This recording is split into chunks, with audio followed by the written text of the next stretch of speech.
Modification of distribution low.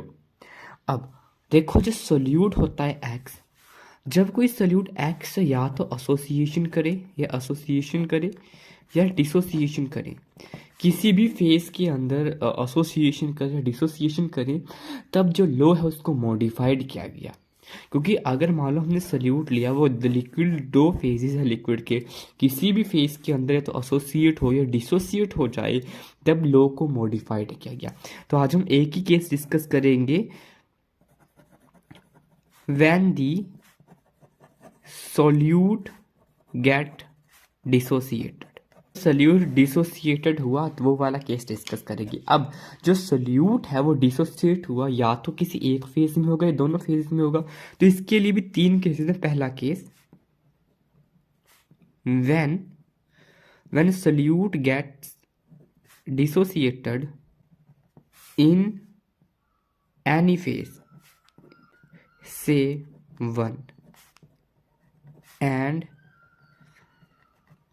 and remains normal in phase 2। मान लो कि phase 1 के अंदर जो सोल्यूट है वो डिसोसिएट हो गया, और जो मान लो हमने लिक्विड कंसीडर किया, ये वाला है, दो फेजेस बन रहे हैं। मान लो ये है फेज 1, ये है फेज 2। मान लो फेज 1 के अंदर जो सोल्यूट है वो डिसोसिएट हो रहा है और फेज 2 के अंदर रिमेन्स एज इट इज रहा है। सो मान लो हमने ए बी सोल्यूट माना, लेट ए बी सोल्यूट। तो जो ए बी सोल्यूट है, फर्स्ट स्टेप में जब हम उसको डिसॉल्व करेंगे तो वो अपने आप को डिस्ट्रीब्यूट करेगा दोनों फेजेस में। मान लो ए बी ने डिस्ट्रीब्यूट किया अपने आप को दो फेजेस में। मान लो C1 कंसंट्रेशन है जो सोल्यूट है इन फेज 1, एंड C2 भी the concentration of solute in phase 2। C1 इसकी कंसंट्रेशन है, C2 इसकी कंसंट्रेशन है। अब हमारा केस क्या है कि वो डिसोसिएट हो रहा है फेज 1 में, तो फर्स्ट फेज के अंदर जो ए बी है वो डिसोसिएट भी हो रहा है, तो डिसोसिएशन क्या होगी, A positive plus B negative, dissociate हो रहा है। अब ध्यान से देखो, देयर आर टू इक्विलिब्रिया, दो इक्विलिब्रिया आ चुके हैं। पहला इक्विलिया ये वाला, फर्स्ट इक्विलिब्रियम ये डेवलप हुआ, को क्या है इसका नाम, दैट इज डिस्ट्रीब्यूशन इक्विलिब्रियम है। डिस्ट्रीब्यूशन इक्विलिब्रियम, जब सोल्यूट डिस्ट्रीब्यूट हुआ दोनों फेजेस में, तो ये क्या है, A B equilibrium A B, that is distribution equilibrium. इस केस में ए बी की concentration in phase 1 C1, in phase 2 concentration C2, और इस केस में पार्टीशन कोफिशिएंट K क्या आता है, C2/C1, जो कि कांस्टेंट होता है पार्टीशन कोफिशिएंट। बट फेज 1 के अंदर एक और हमारे पास इक्विलिब्रियम है, इसका नाम क्या होता है, डिसोसिएशन इक्विलिब्रियम। जब डिसोसिएट हो रही है ions, that is dissociation equilibrium. ये था डिस्ट्रीब्यूशन इक्विलिब्रियम, जब हमारे पास सोल्यूट दोनों फेजेस में डिस्ट्रीब्यूट हो रहा है। ये है डिसोसिएशन इक्विलिब्रियम, जब डिसोसिएट हुआ, मतलब ब्रेकिंग हुई। इस केस में A B, A positive ion plus B negative. अब इस केस में कंसंट्रेशन कैसे निकालते हैं, मान लो इनिशियल कंसंट्रेशन, मान लो ए बी की इनिशियल कंसंट्रेशन क्या थी, C1, इनकी 0 ठीक है, इनिशियली, अभी रिएक्शन स्टार्ट नहीं हुई। नाउ एट इक्विलिब्रियम पे मान लो C1 ए बी है, डिसोसिएट होके अल्फा टाइम ऑफ C1 इसकी कंसंट्रेशन होगी, इसकी भी अल्फा टाइम ऑफ C1। यहाँ पे अल्फा होता है degree of dissociation. A B की इनिशियल कंसंट्रेशन C1 है, इनकी 0 जब रिएक्शन स्टार्ट हुई, जब इक्विलिब्रियम इस्टेब्लिश हुआ, तो इनकी भी कुछ कंसंट्रेशन होगी। मान लो अल्फा टाइम ऑफ C1 इसकी कंसंट्रेशन है, अल्फा टाइम ऑफ C1 भी इसकी है। अल्फा क्या होता है, डिग्री ऑफ डिसोसिएशन।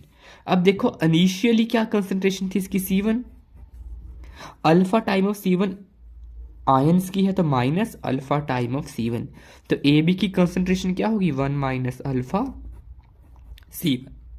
अब ये किसी की कंसंट्रेशन है जो डिसोसिएट हो चुके हैं, ये किसकी है, undissociated, that is concentration of solute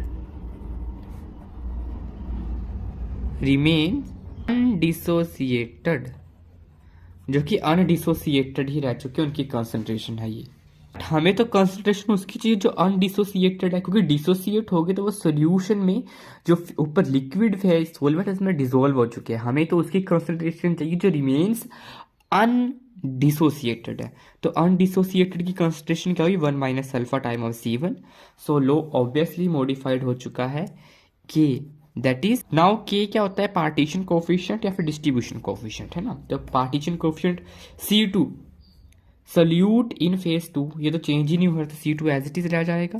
C1 in phase 1 some of the solute is dissociated but some of remain undissociated. Undissociated की कंसंट्रेशन क्या है 1 माइनस अल्फा C1।